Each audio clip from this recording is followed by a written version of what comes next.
자, 이번 영상은 가주어 it부터 시작해 보겠습니다. 가주어 it 같은 경우는 지금 이 책을 보는 학생들 기준에서는 여러 가지 문법 교재나 여러 가지 독해 교재에서 여러 번 등장했던 개념일 거기 때문에 쌤이 구체적으로 설명을 하진 않을 거고요. 간단하게 밑에 있는 글을 읽으면서 이해만 해보겠습니다. 투부정사 구나 명사절이 주어인 경우, 우리가 저번 영상에서 공부했던 개념이 이 개념이죠. 주어 자리에 단일한 명사 단어가 들어가는 게 아니라 단위를 좀 확장해서 투부정사 구, 동명사 구, 명사 절처럼 구나 절이 주어 자리에 들어가는 걸 공부를 했어요. 그 중에서도 투부정사 구나 명사절 같은 것들이 주어가 되면 대부분은 주어 자리에 it을 쓰는 거죠. 그리고 진짜 주어, 즉 진주어는 문장의 맨 뒤로 보냅니다. 왜 이렇게 하냐면 투부정사 구부터 명사 절까지 주어가 되면 여기 안에 너무나 긴 성분들이 더 들어가 있을 거기 때문에 상대적으로 동사에 비해서 주어가 너무 길어져 버려요. 그래서 문장을 좀 가지런하게 밸런스 있게 쓰기 위해서는 이 긴 주어를 맨 뒤로 보내고 비어있는 주어 자리에 형식적인 it을 집어넣게 되는 개념인 거죠. 이때 들어가는 it을 우리는 가주어 또는 형식 주어라고 부르고요. 얘는 가짜 주어야. 얘는 형식적으로 자리만 메꿔주는 주어야. 그렇기 때문에 우리가 알고 있는 인칭 대명사의 it이랑은 다른 개념이에요. 그것이라고 해석하지 않습니다. 그것이라고 하면 안 됩니다. 그냥 없다고 생각을 해주고 문장의 진주어를 찾아서 해석을 해주셔야 됩니다. 보통 가주어, 진주어 문장을 쓸 때는 제일 많이 보이는 게 투부정사 구나 대절이죠. 그래서 이투 가주어 진주어, 이댓 가주어 진주어 이런 것들이 정말 많이 보이고, 그거 말고도 외절절로도 만들 수 있고 의문사 절로도 만들 수 있으니까 만들 수 있구나 하고 알아둬야 돼요. 그리고 동명사구 같은 경우는 이렇게 가주어 진주어 구문으로 따로 안 쓰고 대부분은 그냥 동명사구 자체로 주어 자리에 남겨둬요. 그렇지만 가주어 it을 사용하는 관용 표현이 있기 때문에 여기서 나와 있는 관용 표현들은 수거처럼 알고 있어야 돼요. 독해에서 좀 자주 등장하는 구문이니까 처음 보는 게 있다면 이참에 암기를 해두고 다음에 나올 때마다 써먹으세요. 여기 파트를 나중에 문장 해석을 할 때는 가주어는 가주어니까 이렇게 표시를 하거나 아니면 간단하게 이런 식으로 구문을 정리하면 되고, 진주어를 찾아서 대괄호 칩니다.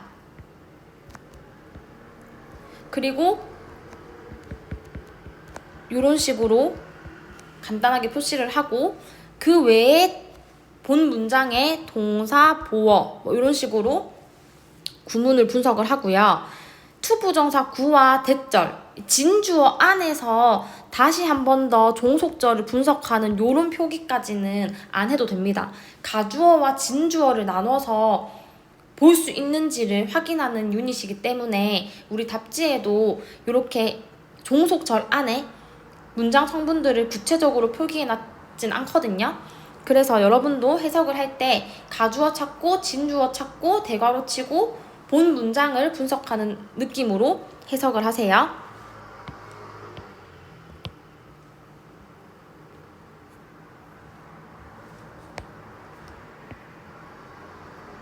자, 그 다음 개념은 의미상의 주어 개념인데요. 의미상의 주어라는 게 뭔지부터 일단 먼저 언급을 하고 뒤에 개념을 같이 보겠습니다. 투부정사나 동명사는 출발은 어디서 했냐면 동사에서 출발했어요. 동사에서 출발을 했고 동사 앞에 to 또는 동사 뒤에 ing를 붙여서 동사에서 명사처럼 품사를 바꿔준 개념인 거죠. 얘네가 아무리 to나 ing를 붙임으로써 이제 동사가 아니고 명사처럼 기능을 하게 되었다라고 해도 얘네의 출발점은 동사였기 때문에 이 to 부정사와 동명사 역시 동사적인 성격을 가지고 있어요. 탈바꿈을 하더라도 본질은 남아있다는 거죠. 얘네가 가지고 있는 동사적인 성격이 뭐냐면 주어를 취할 수 있다는 겁니다. 어떤 주어? 이 to 부정사를 만들었던 V의 행위를 하는 주어. 동명사를 만들 때 사용했던 여기 V의 행위를 하는 주어를 따로 가질 수 있다는 거예요. 이렇게 to 부정사나 동명사의 행동을 하는 주어를 우리는 의미상의 주어다라고 이야기를 하는 겁니다.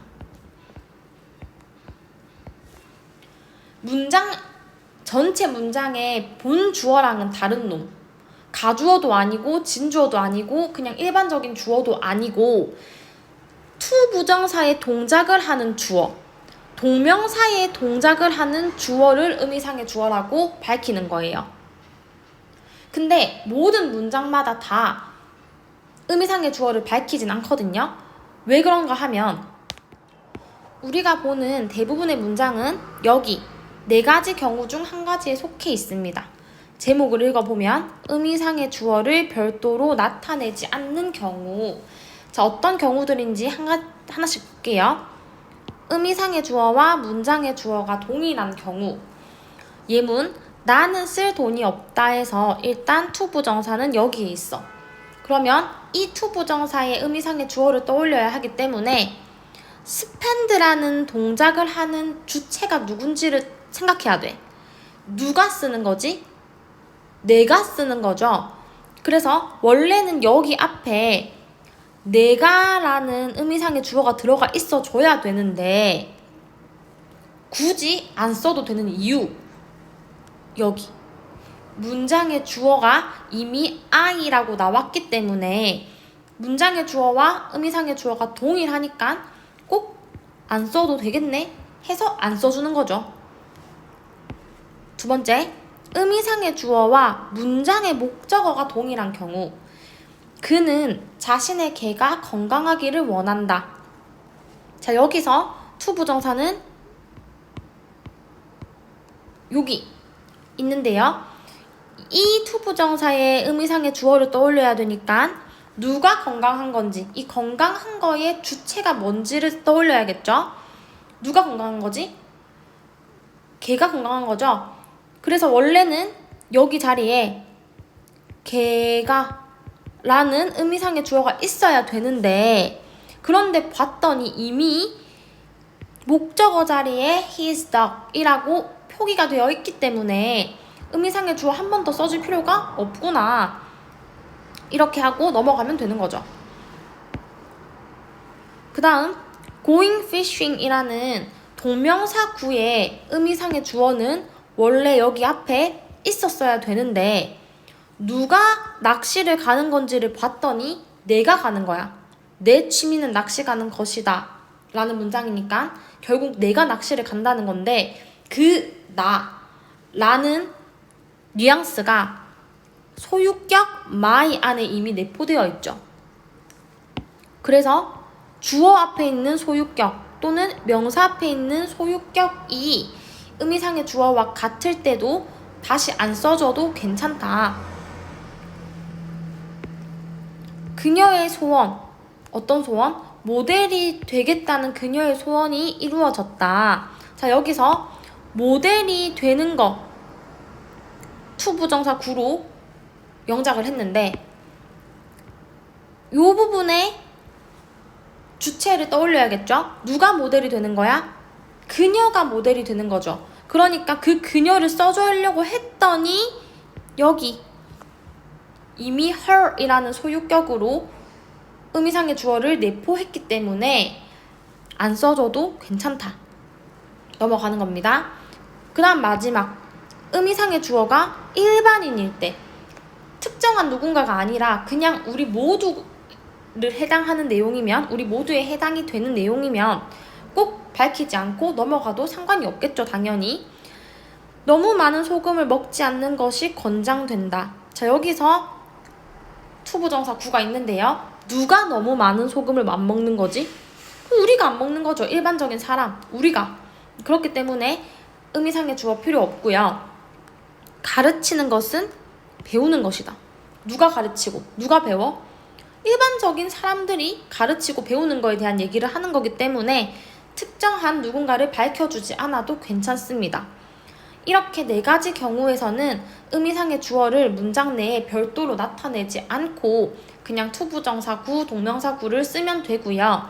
그게 아니라 내가 투부정사의 동작을 하는 주체, 동명사의 동작을 하는 주체를 콕 집어서 따로 나타내주고 싶을 때는 의미상의 주어라는 개념을 활용해서 거기에 맞는 형식으로 써주는 거예요.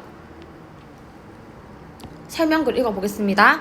투부정사의 이 V를 행하는 주체를 문장의 주어랑은 구별하여 의미상의 주어라고 합니다.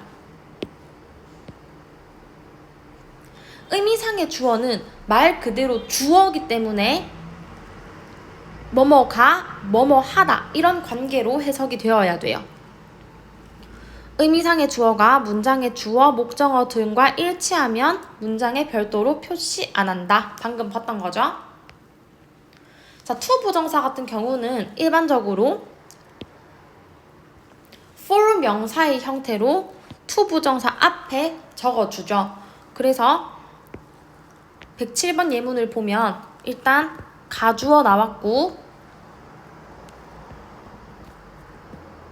진주어 나왔고 이 진주어의 행위를 하는 사람 누가 따라가는 거냐면 학생들이 따라가는 거야. 이렇게 이 따라가다라는 동작을 하는 주체를 밝히고 싶을 때 for student 라는 의미상의 주어를 투부정사 앞에 적어둔 거예요. 그래서 구문 분석할 때는 이렇게 표시해주면 됩니다. 그리고 아까 얘기했던 것처럼 이 진주어 내에서 성분을 분석하는 것까지는 안 해도 괜찮고 본 문장 자체에서 진주어와 의미상의 주어, 가주어 찾아내고 동사, 보어 표시해주면 됩니다. 108번 문장도 보면 주어, 동사, 목적어 왔고 이 목적어 스페이스를 꾸며주는 투부정사 구, 형용사적 용법으로 들어간 건데 이 투부정사의 행위를 하는 주체를 밝혀주고 싶을 때 for others 라는 의미상의 주어를 투부정사 앞에 위치시켜 준 거죠. 그래서 다른 사람들이 빛날 이렇게 해석을 해준다. 이 의미상의 주어를 주어처럼 은는 이가의 조사를 붙여가지고 해석을 해줘야 돼요. 전치사 for 동반했다고 해서 뭐를 위해, 뭐뭐에게 뭐 이런 식으로 넣는 거 아닙니다. 주어기 때문에 주어처럼 해석해주는 게 중요하다. 그렇게 봐두면 됩니다. 자, 그 다음 어떤 형용사가 비동사의 보어로 나온 경우에는 의미상의 주어를 for 쓰지 않고요. of를 써줍니다. 어떤 형용사를 말하는 거냐면 어떤 사람의 행동에 대해서 칭찬하거나 비난하는 내용을 가진 형용사. 행동에 대해서 칭찬하거나 비난한다라고 봐도 되고 아니면 누군가의 성격을 묘사하는 형용사라고 기억해도 됩니다. 그런 형용사들이 나오고 그 뒤에 투부정사가 나온 경우에는 의미상의 주어를 for이 아닌 of를 가지고 쓴다 라는 개념이고요. 해석을 할 때는 어떻게 해석하면 되냐면 의미상의 주어가 투부정사구 하다니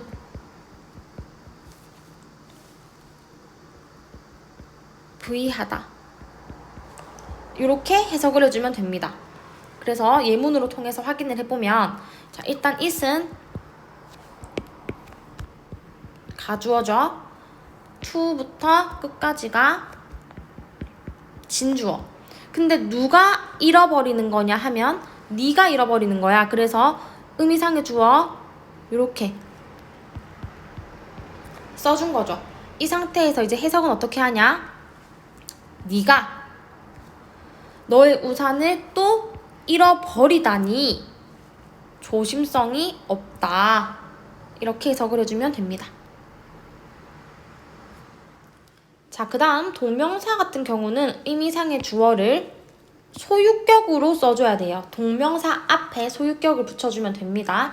그런데 구어체, 말로 하는 문장에서는 목적격을 많이 쓰고 소유격으로 나타내기 어려운 사물명사도 목적격으로 그냥 그대로 넣어주면 됩니다. 114번 예문으로 본다면 내가가 주어고 정말 고맙다 부분이 동사인데 뭐가 고맙냐면 이 helping부터 끝까지가 일단 목적어야. 내가 숙제하는 거 도와준 게 고마운 거야. 근데 이 helping이라는 동명사의 의미상의 주어를 한번 생각해 보자고요.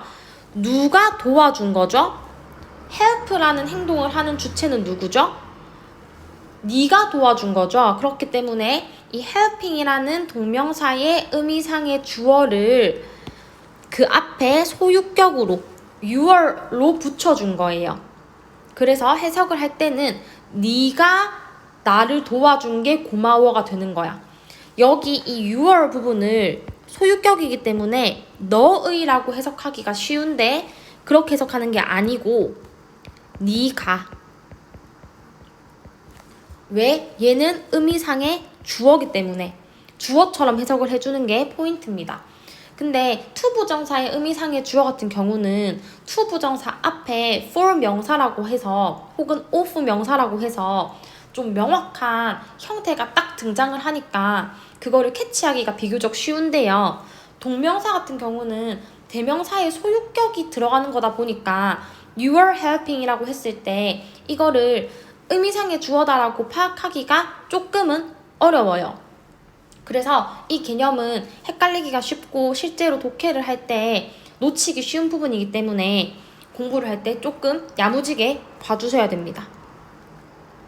자, 그 다음 115번 문장에서는 여기 콤마를 기점으로 뒷부분이 이제 주절인 거죠. 그래서 뒷부분에 주어 동사 보어가 있는 거고 이 앞부분은 결국 전치사가 이끌고 있기 때문에 전치사구예요. 그러니까 성분으로 보자면 M인 거지. 그런데 이 전치사구 안에서 한번 보자고. 전치사구 안에서 일단 여기까지가 전치사고 원래 전치사 뒤에는 뭘로 채워줘야 돼? 원래 명사로 채워줘야 돼. 그래서 우리가 전명구 이렇게 부르죠. 전치사 뒤에는 원래 명사가 와야 되는데 to 부정사구랑 동명사구 중에서는 동명사구만 올 수 있어. 그래서 in spite of 뒤에 원래는 요렇게 동명사구가 오면 돼. 이 동명사구를 우리는 전치사의 목적어라고 부르는 거야. 여기 이 전치사 뒤에 오는 이 명사의 자리를 뭐라고 하냐면 목적어 자리라고 하거든요. 전치사의 목적어 자리. 그러니까 지금 115번 예문에서는 in spite of라는 전치사가 나왔고 그 뒤에 shining부터 window까지의 목적어가 붙은 거예요. 동명사 구의 형태로. 여기까지 이해됐죠? 그 상태에서 이 shining이라는 동명사의 행동을 하는 주체, 이 shine이라는 동사의 주어를 밝혀주기 위해서 the sun이라는 형태가 다시 바로 붙은 겁니다. shining 앞에. 그래서 the sun을 의미상의 주어다 라고 표기를 하는 거고요. 뭐가 창문을 통해서 들어오는 거야? 햇빛이 들어오는 거죠. 그래서 the sun이라는 명사를 주어처럼 해석해주는 게 중요하다. 나중에 예문들 해석하면서 적용해보세요. 이 개념 한번. 나중에 구문 분석할 때는 여기 예문에 나와 있는 것처럼 만약에 전치사의 목적어 부분에서 의미상의 주어가 나오면 지금 한 것처럼 전치사 표시해주고 의미상의 주어 표시해주고 전치사의 목적어 표시해주고 문장 나머지 거는 본동사 찾아서 본래 주어 동사로 표시해주면 되고요. 그 다음에 위에처럼 이렇게 뭐 주어, 동사, 의미상의 주어 그리고 목적어 이런 단위로 표시해주면 됩니다. 의미상의 주어를 찾아내는 게 포인트입니다. 어쨌든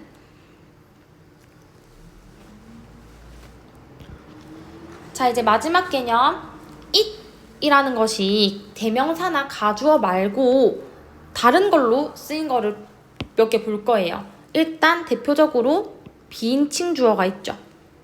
비인칭 주어도 가주어처럼 해석하지는 않고 어떨 때 쓰는 거냐면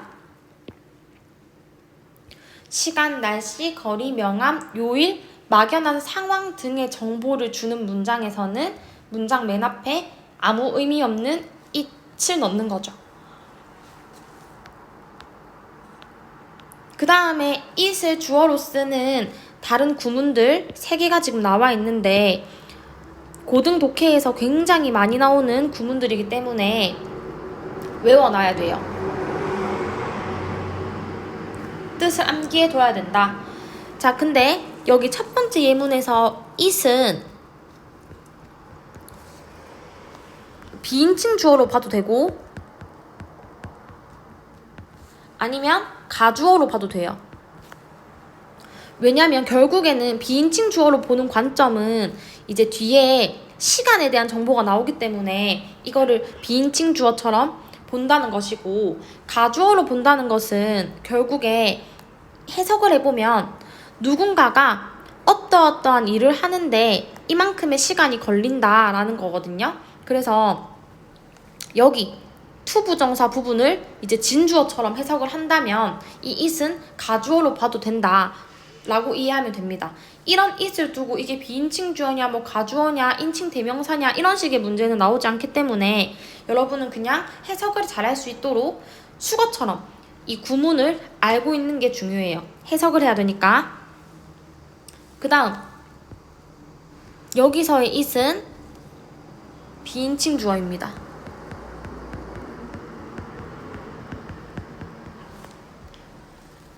대절인 것 같다 라는 뜻이기 때문에 그 뒤에는 그냥 막연한 상황이 나와 있다 라고 보고 이 it을 비인칭 주어로 취급을 하는 거고요. 밑에 마지막에 있는 구문의 it은 가주어로 봅니다.